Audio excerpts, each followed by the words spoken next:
क्या push future rule part 2, जो push फ्यूचराइज part 1 का सीक्वल है और आज से सिनेमाघरों में रिलीज हुई है, पब्लिक को पसंद आएगी? क्या यह पुश फ्यूचराइज पार्ट 1 का सबसे खराब सीक्वल है? हेलो फ्रेंड्स, नमस्कार and welcome to I next news.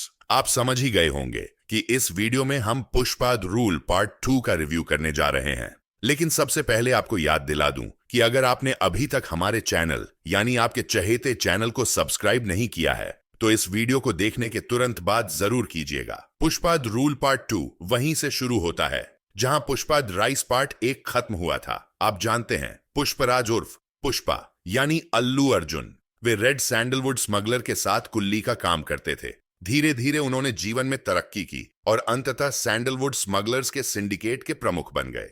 श्रीवणी यानी रश्मिका मंदाना से उन्हें प्यार था और अब उनकी शादी हो गई है तो पति पत्नी बहुत खुश हैं।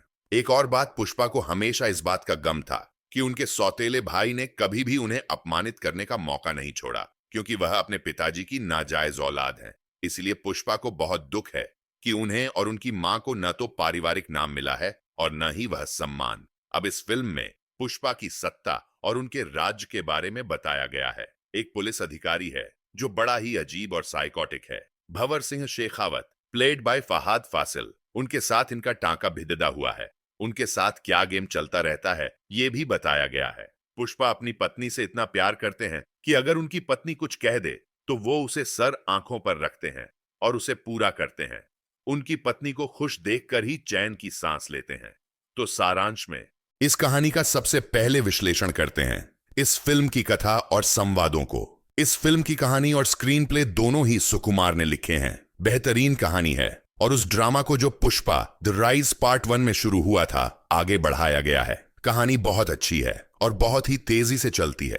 और ध्यान दें, तीनों ट्रैक्स को पकड़े रखा है। एक तो पुष्पा के प्रोफेशनल ट्रैक का, यानी वह जो रेड सैंडलवुड के स्मगलर हैं, उस कारोबार में कैसे प्रगति करते हैं।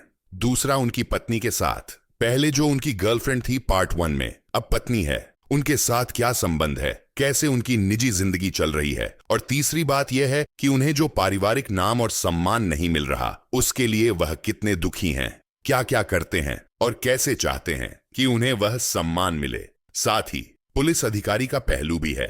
तो कहानी बहुत तेजी से आगे बढ़ती है, बहुत ही रोचक है और दर्शकों को शुरू से अंत तक बांधे रखती है। फिल्म का स्क्रीन प्ले जो सुकुमार ने लिखा है शानदार है।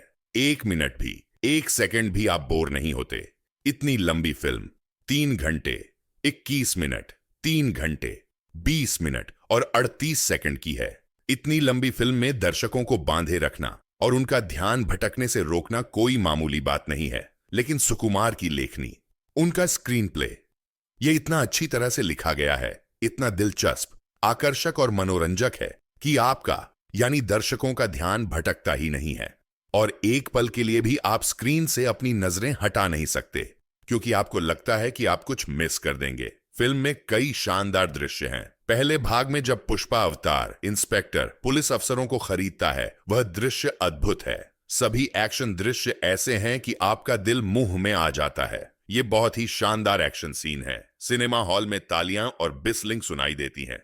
दूसरे भाग में पुष्पा जब साड़ी पहनकर आते हैं, जैसा कि आपने ट्रेलर में देखा होगा, वह पूरा दृश्य जब वह मुड़ते हैं, आपकी आंखें खुली की खुली रह जाती हैं, रह जाएगी। नृत्य अद्भुत है, दुनिया से बाहर। उसी तरह क्लाइमैक्स में जब वह साड़ी पहनकर लड़ाई करती है, और कैसे लड़ाई करती है यह मैं नहीं बताऊंगा। वह किस हालत में है मैं ये नहीं बताऊंगा, क्योंकि इससे आपका मजाक खराब हो सकता है। लेकिन याद रखें कि आपने इस रेसिपी में व्हाइट सुना था। वह व्हाइट है पर एक्सेलियन। ऐसी बेहतरीन व्हाइट, ऐसा एक्शन मैं दावे के साथ कह सकता हूं कि आपने कभी नहीं देखा। आप clapping, screaming, shouting, uploading, listening के लिए तैयार नहीं होंगे।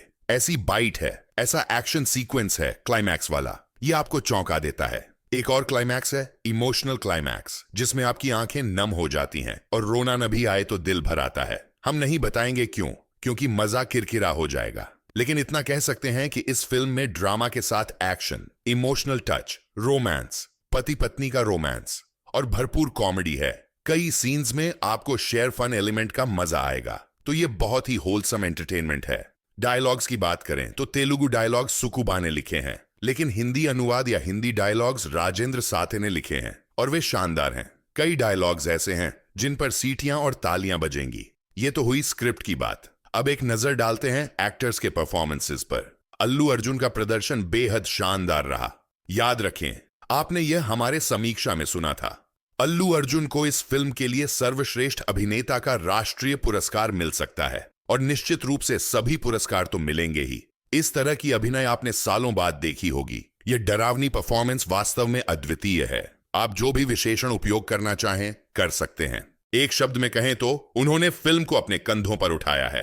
बेहतरीन काम की जितनी तारीफ की जाए उतनी कम है। उनके डायलॉग्स की डिलीवरी की बात करें तो वह भी कमाल की है। उनके डायलॉग्स ने हिंदी मीडिया में धूम मचा दी है और फिर से वह असाधारण है। खैर, अल्लू अर्जुन की बात कर रहे हैं। उनकी परफॉर्मेंस वाकई अद्भुत है। रश्मिका मंदाना जो श्रीवल्ली बनी है, उनकी सफेद श्रीवल्ली बनी है, वह बहुत अद्भुत हैं। उनके काम में ठहराव है और बहुत ही बढ़िया काम है।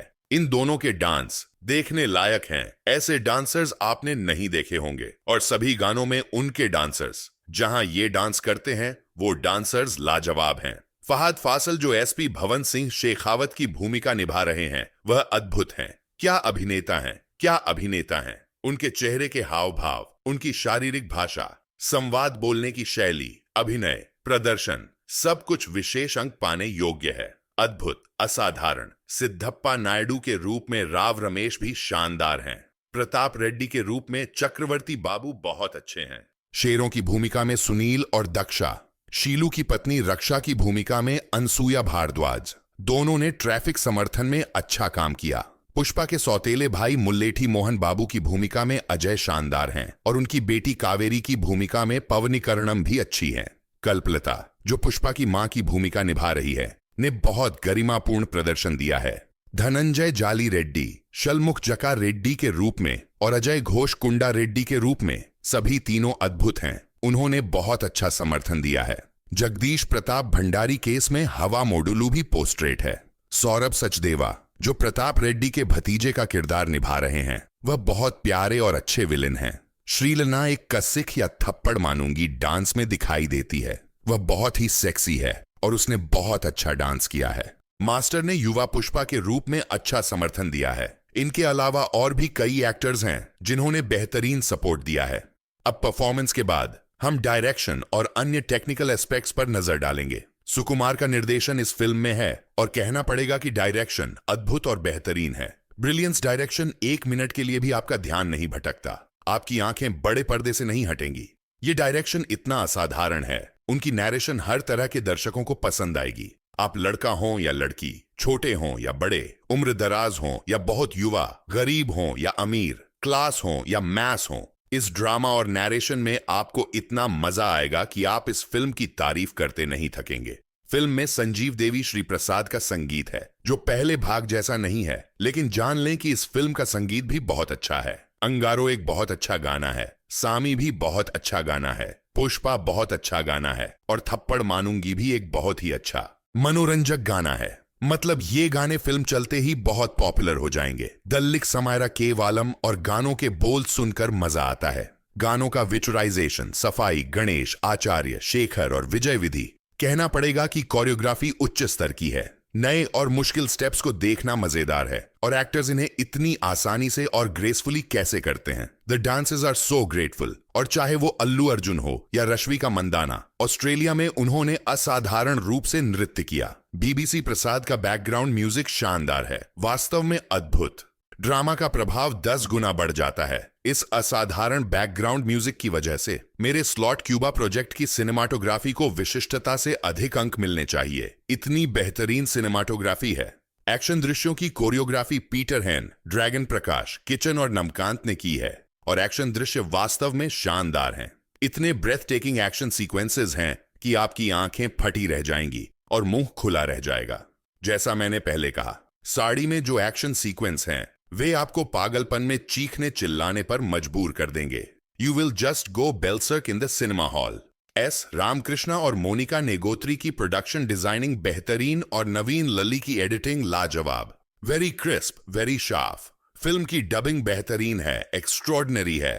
पुष्पा द रूल पार्ट 2 एक सुपर डुपर ब्लॉकबस्टर है। यह हिंदी सिनेमा की सबसे बड़ी ब्लॉकबस्टर बनने की क्षमता रखती है। दिस फिल्म सभी ओरिजिनल हिंदी फिल्म्स का बिजनेस सरपास कर सकती है, जैसे पठान, जवान, गदल 2 और स्त्री 2। हाँ, ये फिल्म 600, 650, 650, 700 करोड़ कुछ भी कर सकती है। दिस फिल्म एक सुपर डुपर ब्लॉकबस्टर है और हाँ, ये फिल्म नए रिकॉर्ड्स बनाएगी क्योंकि इसमें ट्रिमेंडस रिपीट वैल्यू है। लोग इस फिल्म को 2 या 3 बार देखेंगे क्योंकि पहली बार में कई संवाद सुनाई नहीं देंगे, क्योंकि तालियां इतनी होंगी या सीट इतनी बजेगी कि आपको लगेगा दूसरी बार देखो। वैसे भी मेरिट्स इतने हैं कि आप इसे दूसरी या तीसरी बार भी देखना चाहेंगे। ये फिल्म एक अनस्टॉपेबल, अनबिलीवेबल, अनप्रेसिडेंटेड ब्लॉकबस्टर है। तो दोस्तों, ये था हमारा पुष्पा द क्राइज पार्ट 2 का रिव्यू। कैसा लगा? कमेंट सेक्शन में जाकर अपने विचार पोस्ट कीजिए। और अगर आपने ये फिल्म रिव्यू देखने से पहले देखी है तो हमें बताइए कि आपको फिल्म कैसी लगी और आपके अनुसार इसका नेट ऑल इंडिया कलेक्शन कितना होगा। धन्यवाद, शुक्रिया, अलविदा, अपना बहुत ख्याल रखना।